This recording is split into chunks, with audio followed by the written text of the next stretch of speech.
Okay, conscious we've got quite a packed agenda and a lot to share with you on demos today. We'll get started as people continue to join. So welcome to the Helix webinar series.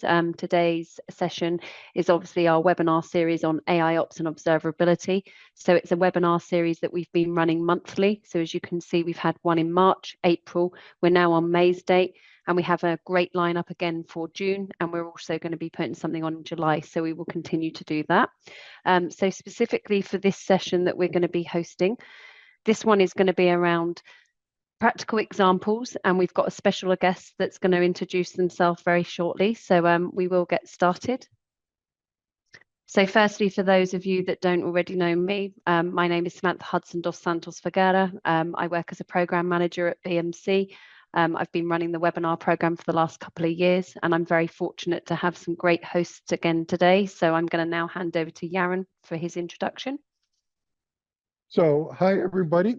Apologies to all those who've heard the my introduction before.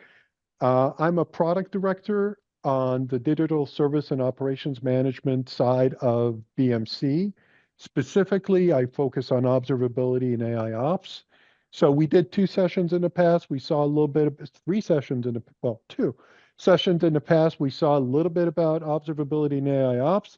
And today we're going to be focusing on the importance of context to observability and AIOps. And also we're going to see real life examples. So most of the session today is going to be a demonstration and kind of a walkthrough. And with us today, I'm really happy to have Matt Lammy with us today. He is our resident discovery, service modeling, and service context guru at BMC. And Matt, I'll let you introduce yourself. I think you've just done it for me. Thanks, Yaron. Yes, hi all, I'm Matt Lambie. I'm a product manager here at BMC for Discovery. I've worked with Discovery 10, 15 years, 20 years now, where I've really been able to enjoy the opportunity to work with customers in their discovery journeys, in how to implement discovery and make the best out of BMC Discovery and discovery tooling as in its wider context to underpin so many different valuable services. One of the greatest opportunities is around the modeling and how we can help customers understand their context of their service to their customers. And that's hopefully something that we're going to elaborate on quite well today. Thanks, Matt. And Yaron, before we get started, just a couple of reminders for everyone that's on this call. We will leave you muted until the end. There is plenty of opportunity for Q&A. If you do have any questions during this session, if you can just put them into the Q&A section of Zoom, you'll find that at the bottom, and then we will have some time at the end and we'll unmute you. And Yaron, if you want to get started. We do. We have a lot of content, so let's go forward. So again, this is kind of an overview of observability and AIOps. And if you look on the left side, and we're talking about different required capabilities, and we're not going to go over all this, we did in past sessions. But what you can see is that the first 2 talk about observability and service context. And that is really important. And like I said before, that's what we're going to be focusing on today. So observability means getting the data in, but service context is what helps us make sense of it and make it more humanly consumable. One of the big challenges that we see today is not lack of data, not lack of information. We're going to see it in the next slide. You're getting a lot of information in that has to do with IT operations management and keeping your services alive. The question is, how do you make sense of it? Honestly, today, it's truly not humanly possible to get all that information and make sense of it. You want to have it in service format. What service context also gives you is the ability to kind of take 2 different models of looking at IT services. So you have the business side of it that talks about, is a service available? What type of service levels what type of service quality, what type of service reliability am I giving to my customers? But the same services, when you look at it from an IT perspective, you got all the infrastructure, so you got the different components that are running it.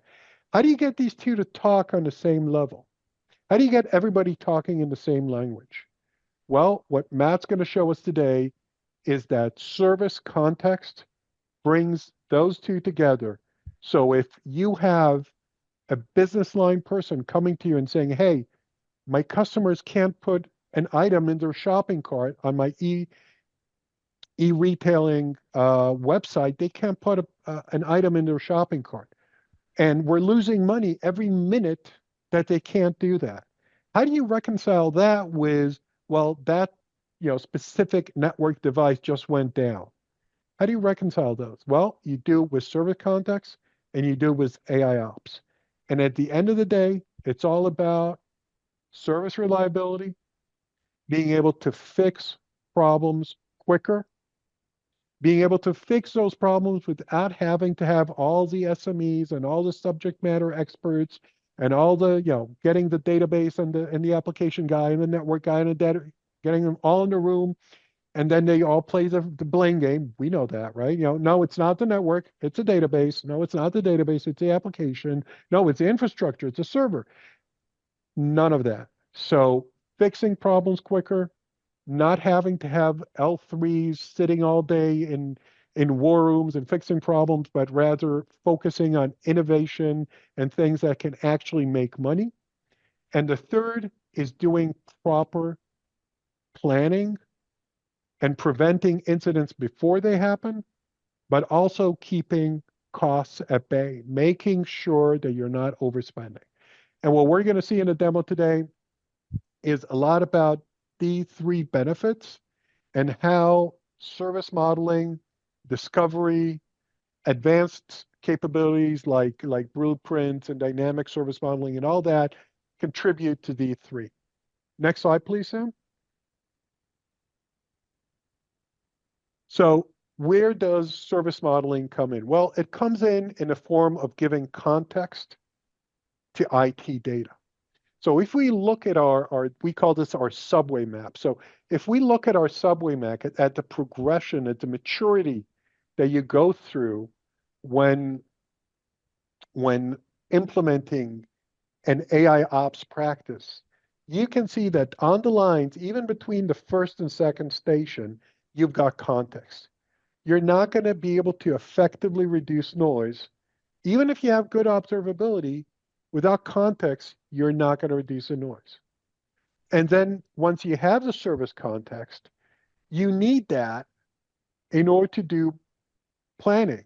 But you also need that if you want to do anomaly detection and root cause isolation. So all of these things depend on having good context, good service models, and being able to keep these service models updated dynamically, making sure that what you see on your screen is actually what is out there in the field. And it needs to be able to handle complex environments. So, if you have servers, if you have virtual machines, if you have cloud, if you have Kubernetes, you may have hybrid environments. Same service may be running through a lot of different topologies. How do you bring that all together? That's service context. So next slide, please, Sam. So let's just look at how we build this. So like we saw in the previous session, we, first of all, in order to have good AIOps and observability, you need to get all the data in. And the reason is that AI is only as good as the depth and the breadth of the information that you feed it. The more information from more sources, the better you are.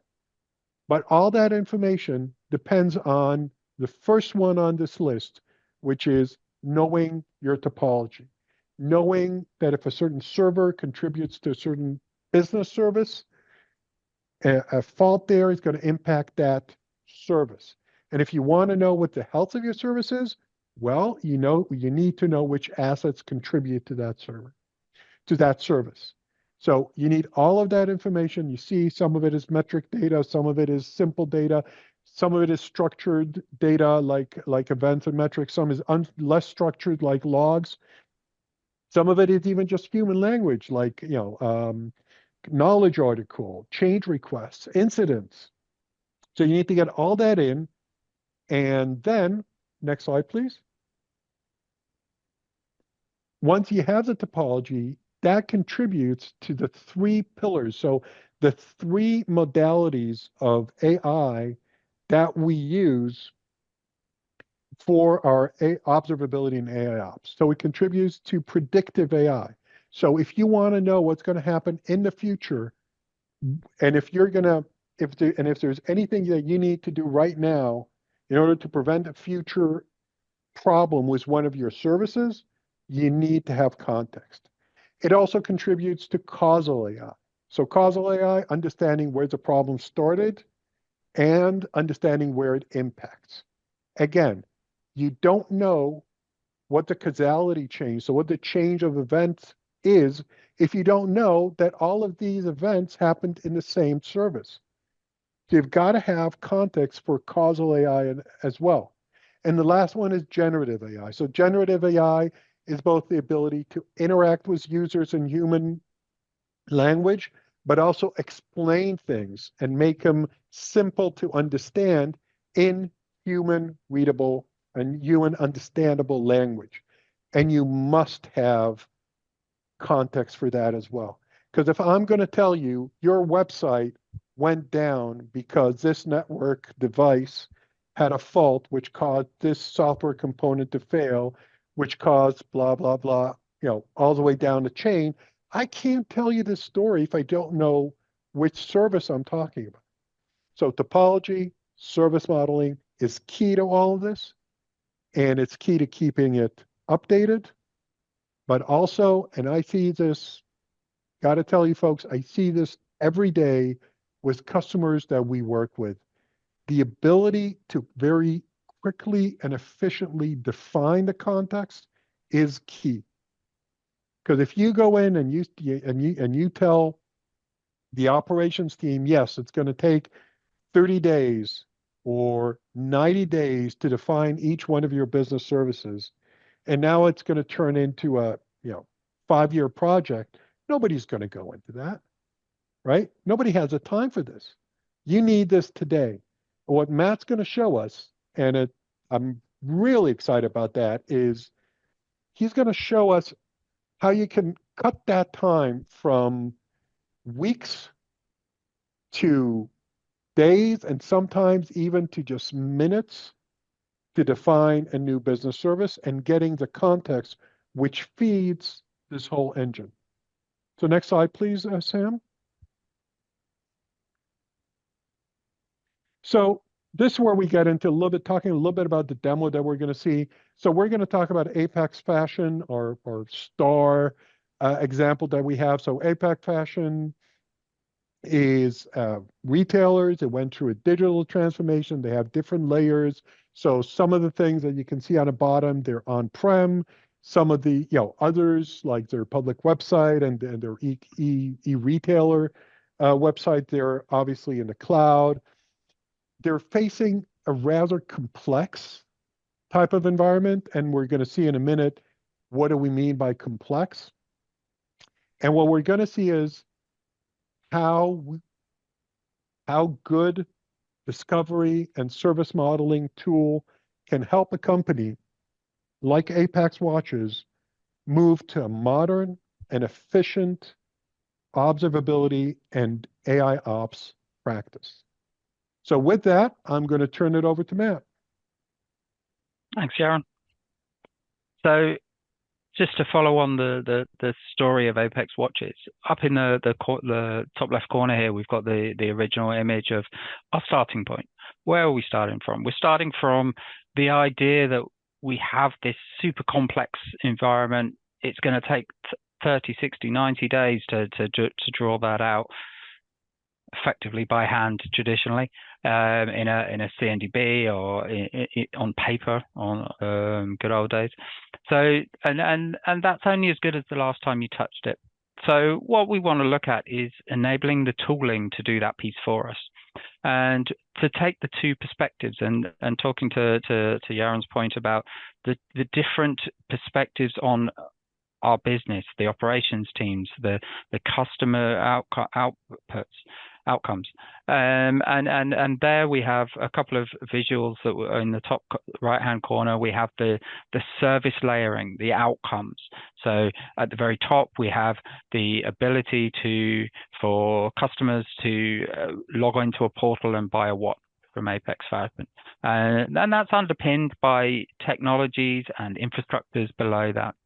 And in the picture to the right of that, we have the actual parts that make up any one of those blocks in the background. So Apex Watches, it's made up of some hosts, some file systems, some cloud components, some storage, all those bits that Yaron was talking to earlier.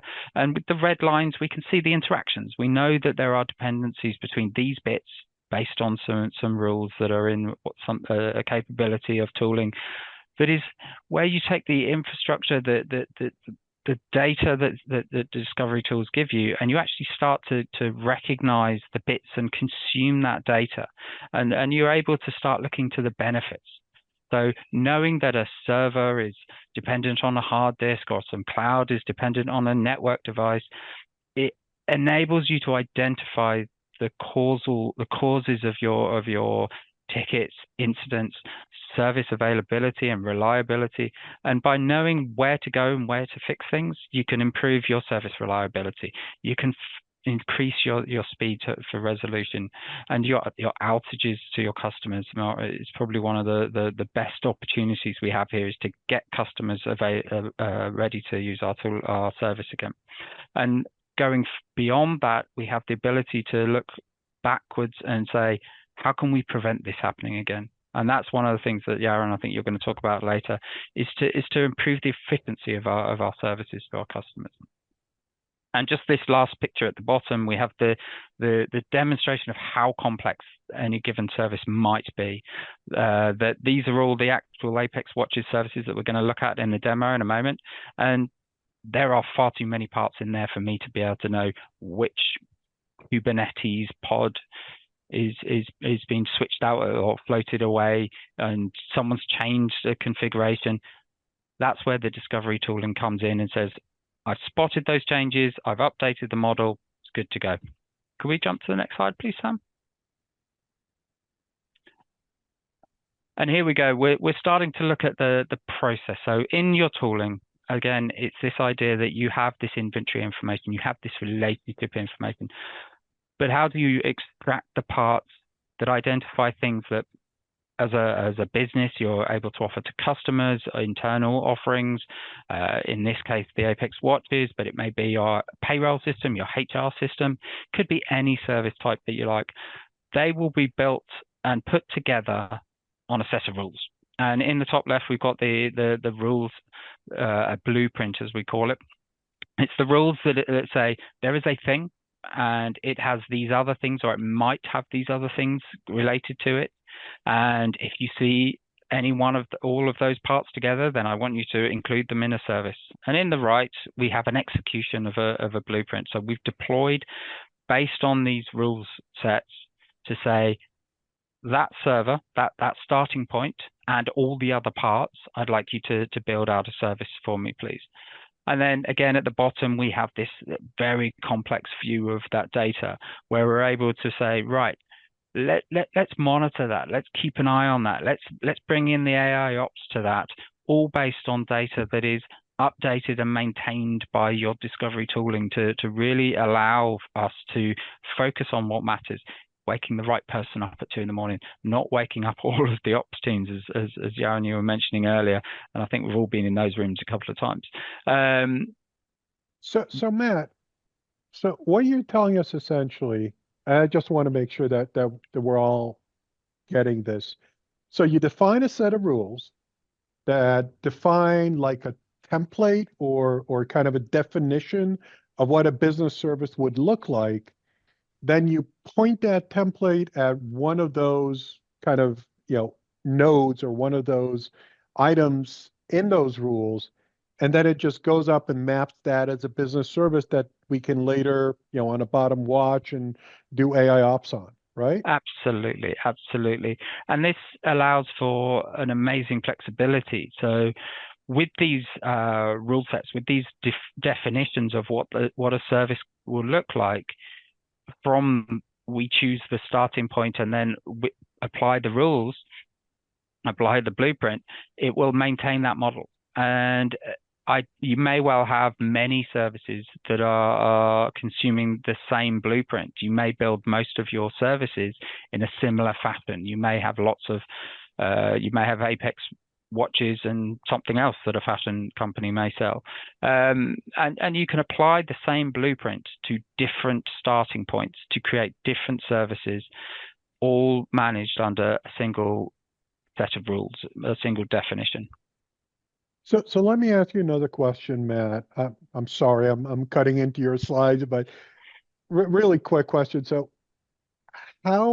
what's a practical upshot that you've seen? So you've been working with customers for many years. So what's a practical upshot of having all this when it comes to keeping services up and running and making sure that if something does go wrong, we can fix it quickly, and and all the planning side of it? Where does this come in? Love this question. So I may get into the animated hand, so apologies to anyone that knows me a bit. I think of a service model as a Christmas tree traditionally, and I will quite often say that we draw that architecture, we draw that image of what your service looks like. That's what discovery tooling does, and maintains that. So if a component, I often use Kubernetes as an example. If pods are included in this service and they float around, it's managed by the discovery tooling. The consumption is where it becomes super fascinating, and the Christmas tree comes in here. Other capabilities, your event monitoring tooling, that is the part that brings those Christmas tree lights that in your tooling, in your event tooling, you have lots and lots of lights going off, and reds and greens and yellows and blues, but it puts the right colors in the right place in the context of your service.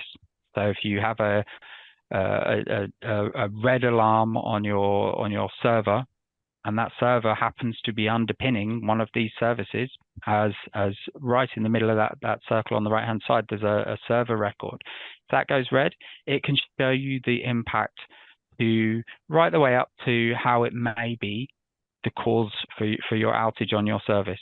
Or if there is a red and it's not impacting because it's maybe one of 5 servers, it can show you that there is an influence on your service. And it's when you start to look at that, understanding, do I need to wake someone up at 2 a.m. or not? And if you get 2 red alarms, it's the ability to prioritize that workload. If Yaron, I'm going to wake Yaron up at 2 a.m, but I've got 2 servers, which one do I go? I'll go for 3. I'll give you an hour. But it's knowing which direction to send your people to go and fix the problems, to investigate, who to call, who to fix. Ideally, which bit to automate first. And that's one of the future conversations is going beyond. So identifying where the problems are, what the context is, what the output, the outcome of that is, which of my business services are affected by this, and then the automation to alleviate those problems going forward. So I'm really excited to see this, Matt. So how about we jump into the real life demo part of this? Thought you'd never ask. Okay. So I'm going to grab the screen from Sam and we're going to jump into discovery, and we'll have a look at it and see where we actually want to go with this. So let's click that.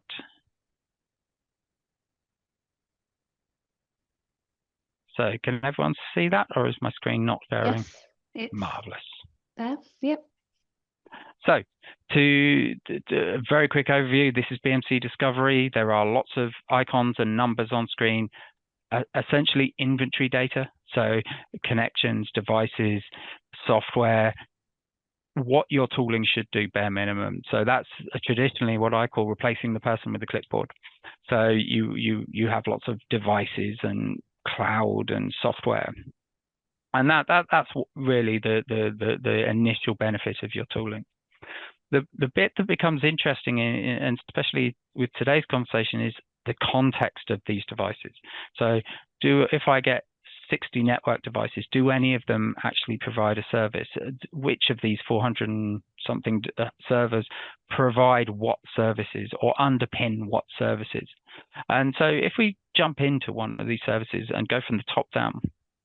So Matt, just before we jump into this, I think just take 1 minute just to remind everybody, if you have any questions or comments, or if you'd like us to focus on anything specific, you can just use the Q&A. That's at the bottom of your Zoom screen. So just use that to ask any questions or if you have any comments.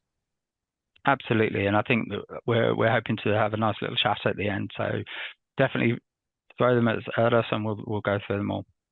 So where did I go? Business services. So we have 31 business services defined in Discovery here. We're going to look around the Apex stuff today: Apex watches, Apex fashion. So if I jump into the one that references the slide deck, Apex watches, we're going to see quite a busy screen here. Now, this is the Discovery visualization of all of the little bits that it has included in the service based on the rules that we defined in our blueprint. So I'm going to leave that screen for a moment and just show you that there is an awful lot of information, but we're going to jump over to the actual definitions, the what we call blueprints themselves. So if we jump in here, we have a number of pre-configured out-of-the-box blueprints that are the rules by which you can deliver your service. Just this first one here, you may have some Kubernetes. There is an out-of-the-box offering to just go pick one of your namespaces, and here are all the parts that are joined to that. And you can adapt those to your needs, but there's a number of out-of-the-box, really good pre-configured blueprints available to you. Now, I will apologize. I always get these two mixed up. I'm going to go with the top one. Looks about right. So in here, there's an awful lot of stuff, quite a busy day on the screen. But if we go from left to right, you will have a starting point. And in this case, it's a virtual machine. You may start with a Kubernetes namespace. You may start with pretty much any piece of data in Discovery. You can say, that's what I start from. That's where I can identify. That's my Apex watches. That's my Apex jewelry. That's whichever one virtual machine may be a starter. And from there, in this instance, we're looking at some on-premise components. So there is a relationship from a virtual machine to a server, and from the server, relationships to software, to containers, to networking interfaces, and file systems. So lots of component parts that are related. Now, there's some filtering going on. Matt, but here I'm not defining a specific service, right? I'm defining what a theoretical service would look like, right? So I'm not saying this specific virtual machine. No, and that's absolutely the idea, is that we could apply, if you build all of your internal applications in the same way, services in the same way, we could apply this single blueprint to every single one. I had a really enjoyable outcome with using blueprints with a customer, where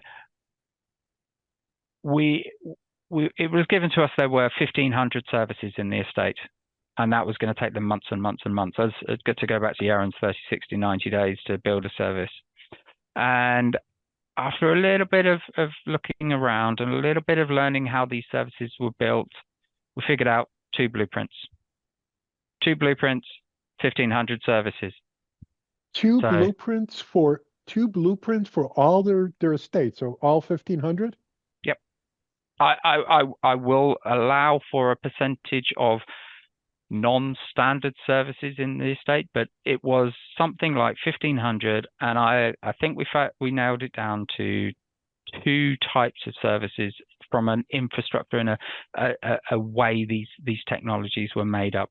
And both of them went across cloud, both of them went across in-house, on-premise infrastructure, but there were two starting points. One was a web page and one was a cloud instance. That starting point, this virtual machine on the left. So you had, let's split, you had 750 identifiers here for one blueprint and 750 for the other, and they were able to just click that, deploy the blueprint, pick the instance they want, and I'm going to say with fairly confidence, doubting myself now, but 1,500 off 2 blueprints. I'm going to stick with that. I'm going to put my name on that one. So that was the best opportunity that I had to demonstrate the power of blueprints.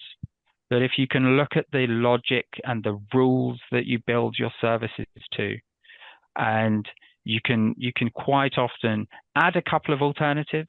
So here you've got some on-premise, you've got some cloud.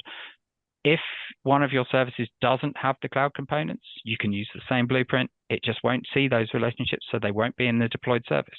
If you migrate some of your services in the future to cloud, and you've got this alternative, as those cloud components come online, they will automatically go into the, automatically appear in the service. So Matt, so what you're telling us is if I do have a blueprint, whether it's complete or some optional ones, I can just point the blueprint at my infrastructure and it's going to find out the different component there by itself. So you don't have to define them and drag them in and hook them up yourself. And that's the power that we're talking to today, because that's very cool. Traditionally, in something like an ITSM system, you may push all this data from your tooling, from your discovery tooling. You may pass in all of these relationships, but the actual drawing a ring around the pieces that you want, that quite often was done by the non-technical teams, who would have to then engage and work with the technical owners to understand, all right, how does this service work? Those bits are all part of it. They'd go away, they'd review it every 6 months, but in that time, the service is completely changed. And then they'd have to do the same thing again 749 times, because you're not using the logic by which you can deploy it. So the real empowerment here for me is the ability to have a technical person define the rules and the consumers just picking which one they want. I want 749 of these services. I know the starting name. I want that one, that one, that one, that one, and just go down 750 times, 750 services, away you go. Over the period of the lifetime of any given service, the technical owners may come back and say, oh, there's a new bit now. We've added a new bit in. You update the blueprint, that automatically updates any existing services. So if we added, I don't know, another cloud component or another set of on-prem infrastructure, update the blueprint, no one's the wiser other than the service model is updated. And that's what's super brilliant about blueprints for me, is the ability to take away the pain of looking for someone to help you create a service model. And today, it's accurate. To have the confidence that your model is accurate today, that's the power. And it's all layered on top of the existing tooling that is finding all these relationships, finding all these devices. You're just taking that slice out that says, I care about these ones. That's what's so cool about it for me. So I think I went off on a bit of a tangent there. Apologies all. So we have a starter, we have a virtual machine, we pick the virtual machine or we pick the instance that we want. And it says, well, if I see any of these bits, I'm going to include them in a service, ultimately. So that is as simple as it gets. You don't need to know how to do any coding. You don't need to know, you're just, it's the ability to just consume data that's in discovery out of the box. All of this is using out of the box data from whatever your infrastructure may or not be. So blueprints as a capability, super powerful, takes a little bit of thinking to think, how do I want my services to be represented? That's a great thing about it, is that it moves away from the technical and moves to the business. It starts to say, how do I want these things layered up? How do I want to? Do I want my business service to include all of the infrastructure at the bottom? And do I want to traverse all the way through and have infrastructure and software and outcome? And it's talking to the outcomes that this is bringing to the table. So I'll jump away from here from the blueprints. I don't want to negatively upset Yaron in his demo a bit later on by clicking save on the wrong thing. So we'll keep it all the same for now. So I'll switch back to the actual deployment. I will spend 30 seconds showing you how you could deploy a blueprint, just to anyone that may not be aware. Matt? Yep. Sorry, but we have a question in a Q&A. I just thought that before we click away from the blueprints, maybe we can show that. So we have a question from Richard, and he's asking, what type of filters can you use? So I'm assuming these are the filters or the rules that we have for defining the blueprints. Absolutely. So depending on the level of depth of interest in discovery that you may or may not have, Richard, apologies, happy to have a conversation about it. The short answer is anything that's in discovery. The longer answer is, I'm sure you may well find a limit. Let us know. I haven't found one as yet. I've been able to do everything I want to do with my background of learning discovery over the past 10, 20 years to achieve the same outcomes that I've done manually, data by hand. So if we look into our starter, we can filter on a virtual machine name. We may, and I'm not going to click save on anything with a bit of luck.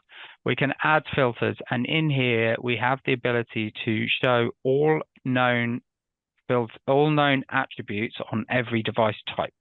So most node types in discovery will have a name, a type, a version. Any of the ones that you may know, including custom attributes, if you've added attributes to nodes, I've used those myself. So anything that's in the discovery data is available in here to add as a filter on the node. The one that I found more interesting is the filters on relationship types. Sorry, Aaron.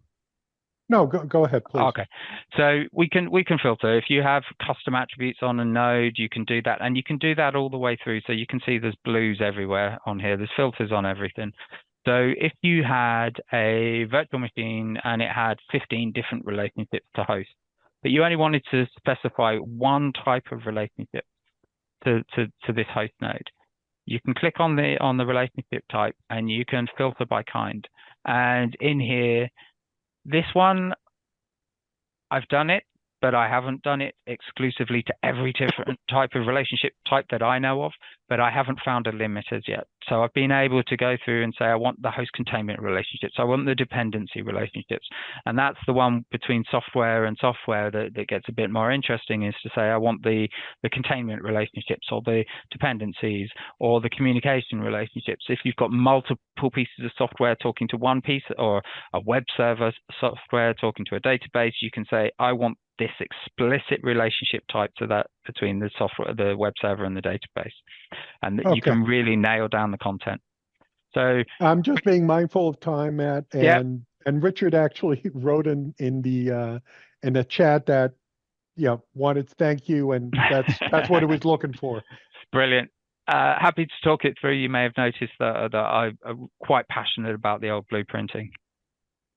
So we're going to jump back into the service now, and I'm hoping that we can draw your eyes to a couple of perspectives on the same data. That's ultimately what I'd like to represent here, is to show you that is a service. It is deployed using the layout of blueprints that we started with at the beginning of the demo. We went into the blueprint, we saw that there was a virtual machine, and we picked one of the virtual machines, and it's populated all of that based on those relationships and those rules that we defined. And this is what's out of the end of that. That is now a managed business service that Discovery is managing based on the rules. If a new server comes, a new virtual machine or relationship that matches those relationship types, it will just appear. If you decommission a server and remove it from Discovery, it will come out of the service model. So they are now being managed. The content is being managed, and you've got this current contextual view of your data. So in the context of a service, you have your content that is being managed by tooling, and that's the outcome. If we look at the model here, we're going to look at edit. This is going to take us to a view that is where we start to see the service, and we can start to see the content, and you start to sort of separate out those perspectives to be able to see these are my services, and there's a hierarchy of services there, which goes back to that original picture from the slide deck of Apex watches and their digital journey.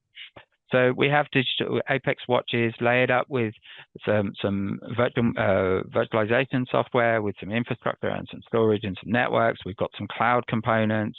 All of these have content within them, and we know which bits are in which parts, and we have this hierarchy. So we're able to know, should a network device go down that is being consumed by VMware, it will have an impact. If vCenter suddenly dies, it will have an impact, and we can see that transition of information. And if I was to click on a button here, we can actually have a look at the underlying content. And just to jump in on, that's the blueprint that we're using. And you could add multiple blueprints in the future. You may say, well, my service is made up of these 3 different blueprint parts, depending on how you build your blueprints or which of the out-of-the-box one, and I can very much stand for those. They're brilliant. You could add multiple parts, and they will all be joined together, even if they're disparate bits of information or disparate technologies. If you include those different blueprints in there, you can have all of that data under one roof, under one banner of Apex watches. And there's an option here to view the content, and I'm just going to click on everything, and hopefully we start to see. Now I'll do the scary view, which is that's all the component parts, and that's a different visualization of the same data that we were looking at with the greens and the purple lines. It's the same content from the same data stores.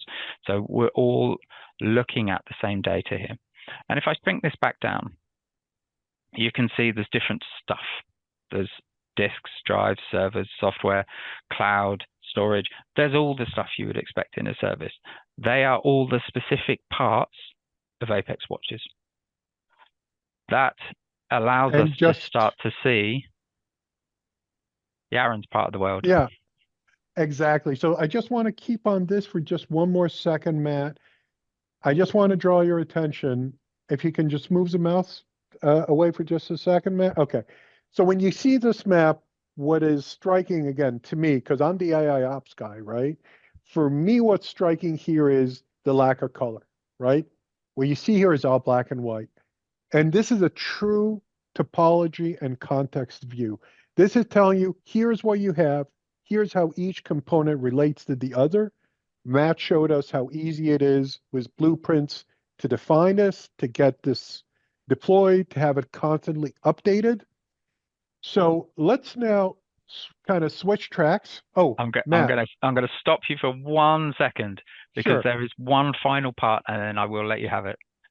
So there's the content, there's the topologies, there's the automation of management of the content. But let's say I'm not very fashionista. Let's say I'm going to do jewelry. Let's say I've got a new cloud service. It's going to be called Apex Jewelry. It's going to take me 60 days. So if you could talk amongst yourselves, I'll show you how long 60 days takes in Discovery world. So I'm going to call it Discovery Jewelry. I probably spelt that wrong because I'm rushing. Nope, hyphens, we'll go with that. And I'm going to add the content. So we're going to pick a blueprint, and I'm not going to focus on properly maybe choosing the right one. I'm going to guess on that one. And I'm going to type Apex in here. Just find me anything. Please forgive me if I've picked the one thing that doesn't have any content, but we're gonna do a quick preview. Hopefully a couple of servers. Brilliant, that'll do. So I now, if I click save, the orange button always goes slightly off my screen, and I click save again, and I have this effectively orphaned business service. But I'm going to say that's part of Apex watches because we're going to diamond and cross some watches and sell them under the jewelry line. So if I were to click save and close now, we're done. Business service done. New business service underpinning Apex watches. We now have 4 underpinning services that feed into the watches function. Done. There's your 30 days down to hopefully, including my talking, 3 minutes. That is very cool. I'm going to click close, not save while we're all watching. Thank you, sir. Quite all right. So hopefully that's in a very roundabout way how amazing discovery tooling can be and the benefits of consuming the data to create dynamic service modeling. Excellent. Thanks a lot, Matt. And so now, like I was saying before, let's see what this looks like from the AIOps side.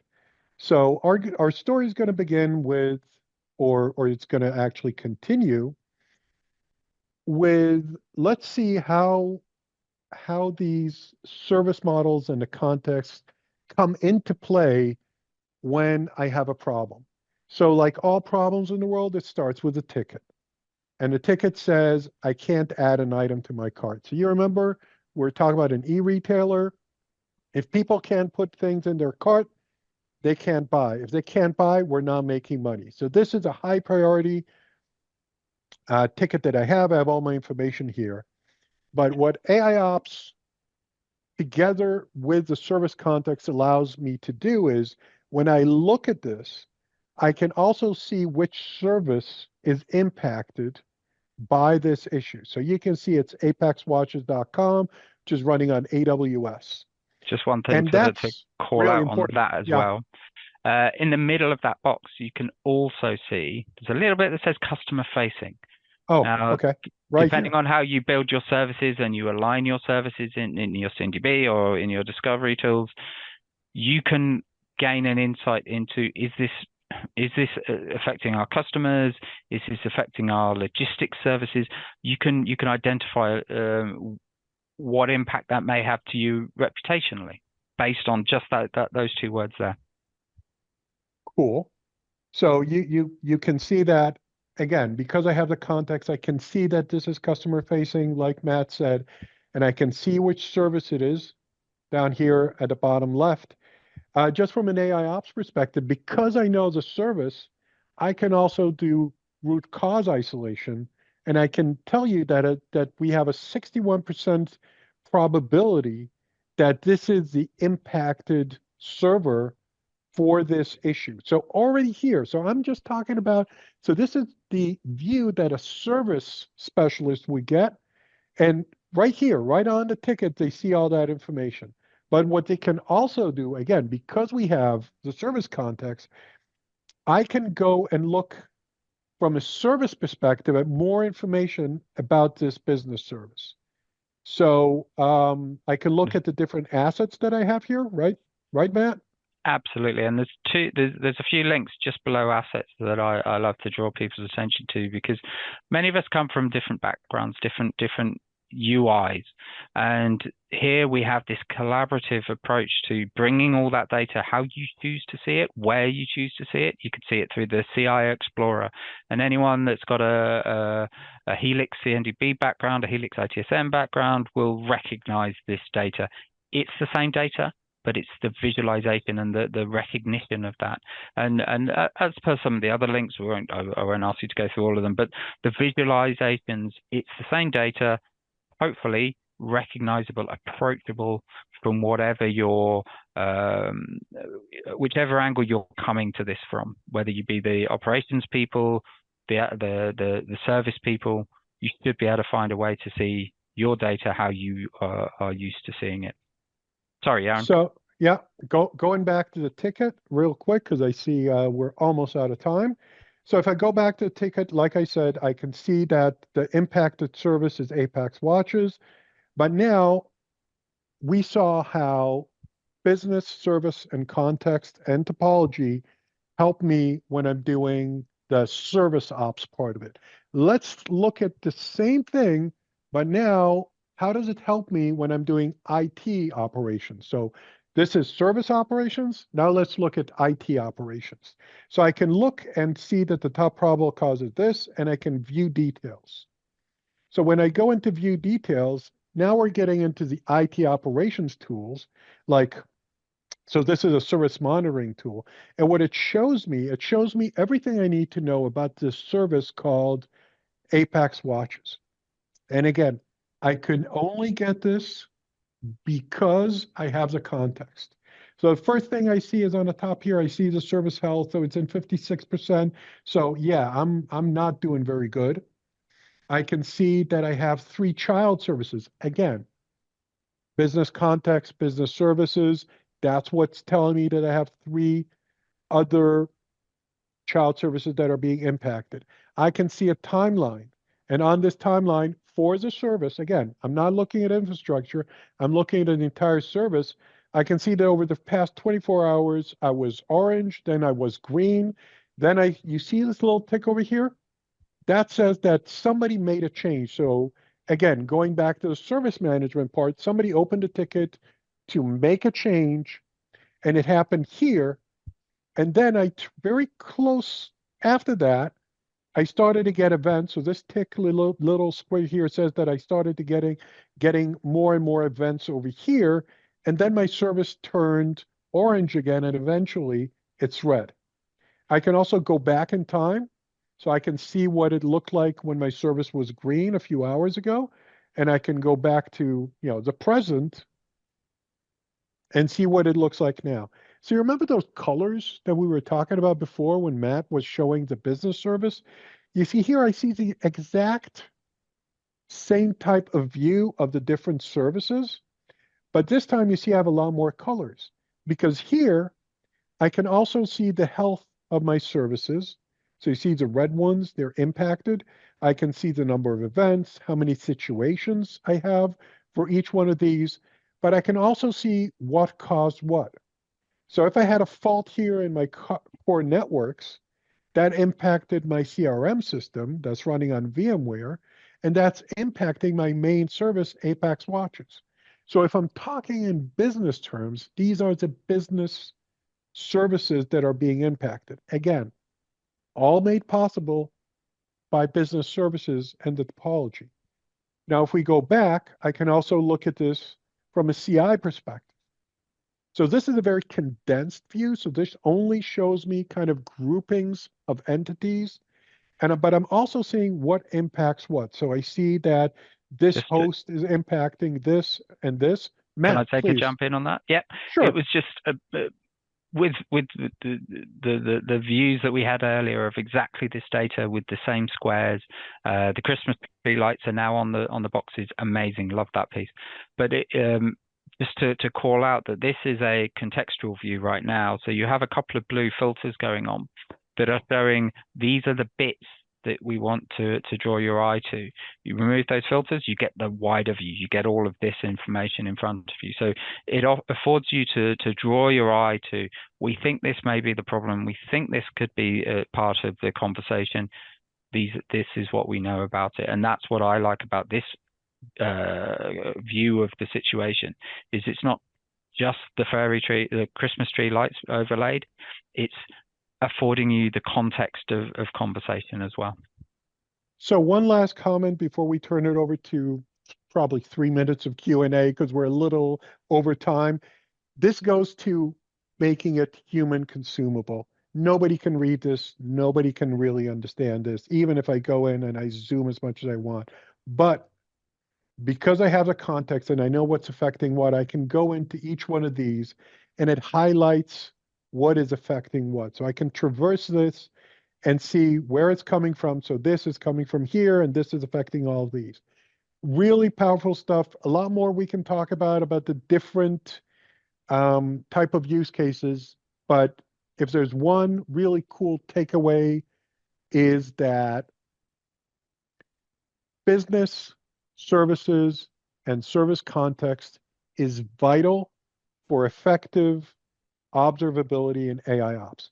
And with that, I'm going to turn it back over to Sam.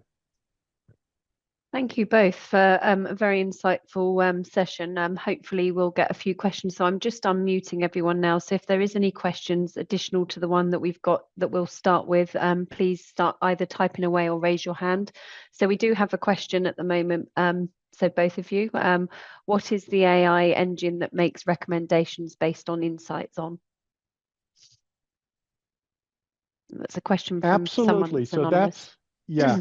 So the name of that magical service that can take a situation and make best action recommendations, and not only make the recommendations about what you should do, but it also has an engine in it that knows how to generate code to fix a problem.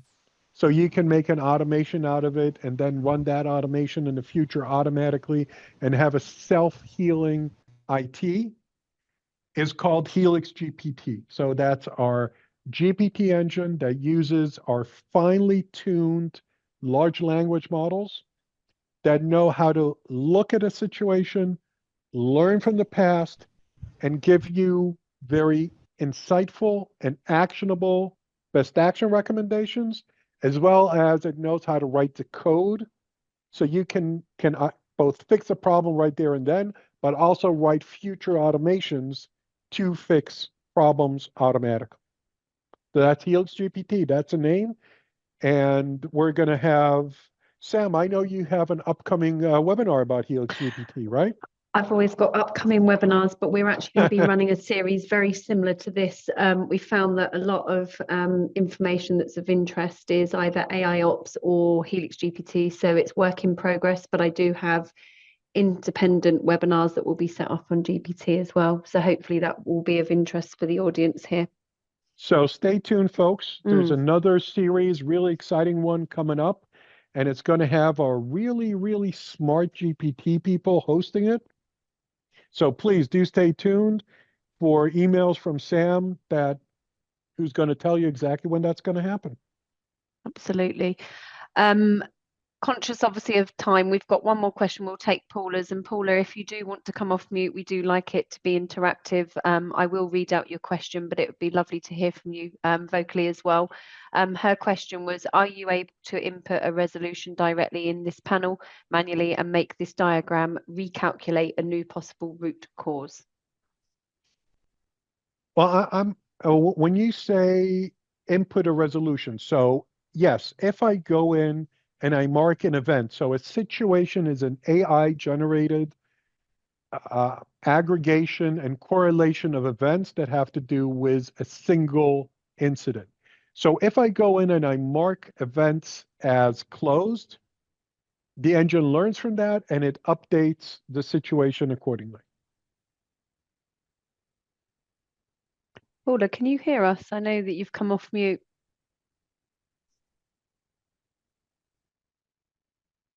I don't know if she's having audio issues. Sometimes if people join from different devices, if you can't hear us, yes, you can hear us, but unfortunately you're not audible. Does that answer your question? If you can just let us know in the Q&A section, that would be wonderful.